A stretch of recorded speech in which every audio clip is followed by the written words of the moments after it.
Welcome to facts about AP. నేను లక్ష్మణ్. దావోస్లో మొన్న జరిగిన వరల్డ్ ఎకనామిక్ ఫోరం సమ్మిట్లో తెలంగాణ సీఎం రేవంత్ రెడ్డి గారు పాల్గొన్నారు. దాదాపు 3-4 కంపెనీలతో ఆయన ఒక ఒప్పందాలు చేసుకొని 40,000 కోట్ల రూపాయలు తెలంగాణకు తీసుకొచ్చిన పరిస్థితి ఉంది. 40,000 కోట్లకు సంబంధించిన ఒప్పందాలు చేసుకున్నారు.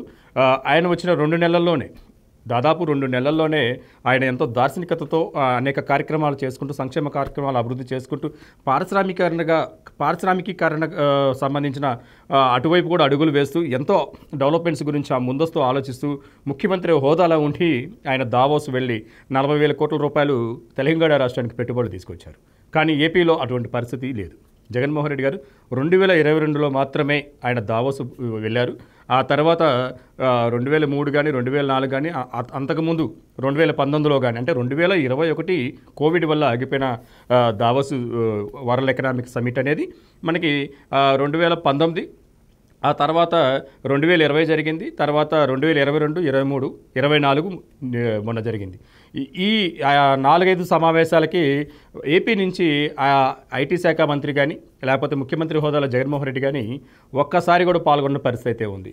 దావోస్ పర్యటన వెళ్ళాలంటే అక్కడ చలి ఎక్కువగా ఉంటుంది, స్నానం చేస్తే జ్వరాలు వస్తాయి అని చెప్పి ఈ ఐటీ శాఖ మంత్రి గుడివాడ గారికి అక్కడ విశాఖపట్నంలో గ్లోబల్ సమ్మిట్ పెట్టి లక్షల కోట్ల రూపాయలు పెట్టుబడులు తీసుకొచ్చామని చెప్పి చెప్పుకోవడం, డబ్బా కొట్టుకోవడం తప్ప కానీ ఒక్క పరిశ్రమ కూడా గ్లోబల్ ఇన్వెస్ట్మెంట్ సమ్మిట్లో నమోదు చేసుకొని మేము ఇన్వెస్ట్ చేస్తామని చెప్పి వచ్చిన జాతీయ అంతర్జాతీయ సంస్థలు ఇప్పటికి కూడా ఆంధ్రప్రదేశ్ మొహం చూపించిన పరిస్థితి అయితే ఉంది. ఎక్కడ ఆ పనులు ప్రారంభం కాని పరిస్థితి ఉంది.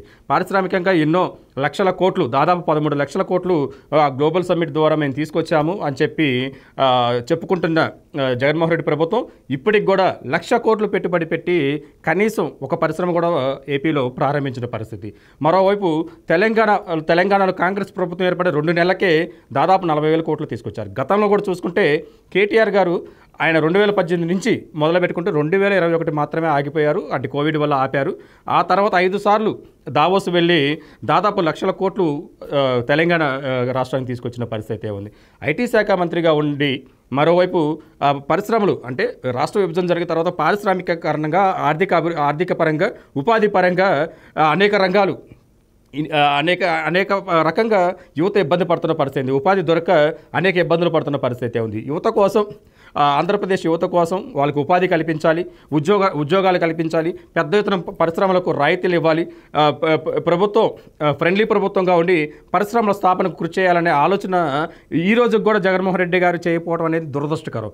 ఎందుకంటే దావోస్ ప్రపంచవ్యాప్తంగా అనేక కంపెనీలు, వరల్డ్ దిగ్గజాలు మొత్తం అక్కడికి వచ్చి అక్కడున్న భారతదేశంలో కానీ మిగతా దేశాల్లో కానీ ఎక్కడ వాళ్ళ వ్యాపారాలకి అనుకూలమైన ప్రాంతం ఉంటుంది, ఏ ప్రభుత్వం ఎక్కువ రాయితీలు ఇస్తుంది అని చెప్పి చూసుకున్న తర్వాత ఎంఓయూలు చేసుకుంటారు. ఆ తర్వాత ఆ రాష్ట్రాలకు వచ్చి ఇన్వెస్ట్ చేసేసి వాళ్ళ పరిశ్రమలు అయితే కంటిన్యూ చేస్తున్న పరిస్థితి ఉంది. కానీ ఇప్పుడు అటువంటి పరిస్థితి ఆంధ్రప్రదేశ్లో లేదు. అక్కడికి వెళ్ళినా అక్కడున్న ప్రభుత్వం పెట్టే ఆంక్షలు కానీ వాళ్ళ ఒత్తులు కానీ మనం నెట్టుకు రాలేము, పారిశ్రామికంగా ఇబ్బంది పడతాము, పరిశ్రమ స్థాపించిన తర్వాత నష్టాలు చవి చూడాల్సి వస్తుంది. ఇప్పుడు అనంతపురం జిల్లాలో కియో మోటార్స్ ఇబ్బంది పడుతున్నది ప్రపంచవ్యాప్తంగా చూస్తున్నారు, అందుకనే రావడానికి ఇష్టపడతలేదు. మరోవైపు ప్రభుత్వం కూడా, రాష్ట్ర ప్రభుత్వం కూడా దావోస్ వెళ్ళినా మన రాష్ట్రానికి ఎవరు పెట్టుబడులు చూడు, మన మొహం చూసి ఎవరు పెట్టుబడి పెడతానికి ముందుకు రారు అని చెప్పి కూడా ఒక క్లారిటీకి వచ్చినట్టుగా కనిపిస్తుంది. ఎందుకంటే కనీసం వీళ్ళు 2019లో వైసీపీ ప్రభుత్వం వచ్చిన తర్వాత దాదాపు 4 సార్లు దావోస్ వరల్డ్ ఎకనామిక్ ఫోరం సంబంధించిన సమ్మిట్ పెట్టారు. ఆ సమ్మిట్లో ఒకసారి పాల్గొని మిగతా 4 సార్లు ఎందుకు వాళ్ళు మొహం చాటేశారు, ఎందుకు పోవడానికి ఇష్టపడలేదు?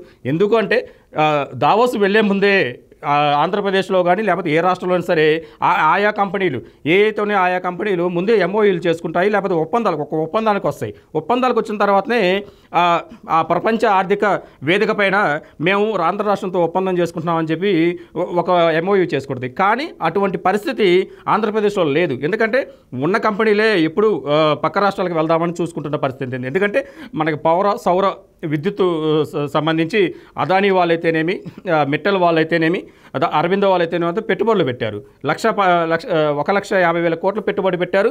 ఇప్పుడు పెట్టుబడి పెట్టాలని చెప్పి అప్పుడు అనుకున్నా కానీ ఇప్పుడు ఎంత పెట్టుబడి పెట్టారు, అసలు ఏ స్థాయిలో ఉన్నాయనేది కనిపించట్లేదు. ఎందుకంటే 2019 నుంచి మనం 2014 నుంచి 2018 వరకు చూసుకుంటే అనంతపురంలో పౌర విద్యుత్ కానీ, లేకపోతే పవన విద్యుత్ కానీ, లేకపోతే సౌర విద్యుత్ కానీ ఏ స్థాయిలో రాయలసీమలో అభివృద్ధి చేశారనేది, చంద్రబాబు నాయుడు గారు ఏ స్థాయిలో దాని మీద చొరవ చూపించారనేది కళ్ళకు కడుతుంది. కానీ జగన్మోహన్ రెడ్డి గారికి ఆ పరిస్థితి లేదు. జగన్మోహన్ రెడ్డి గారి ప్రభుత్వంలో అలాంటి పరిస్థితి ఎప్పుడూ కనిపించలేదు. అందుకనే ప్రపంచవ్యాప్తంగా ఉన్న దిగ్గజాలు, వ్యాపార దిగ్గజాలు ఆంధ్రప్రదేశ్లో పెట్టుబడి పెడతానికి విముఖత చూపుతున్నారు.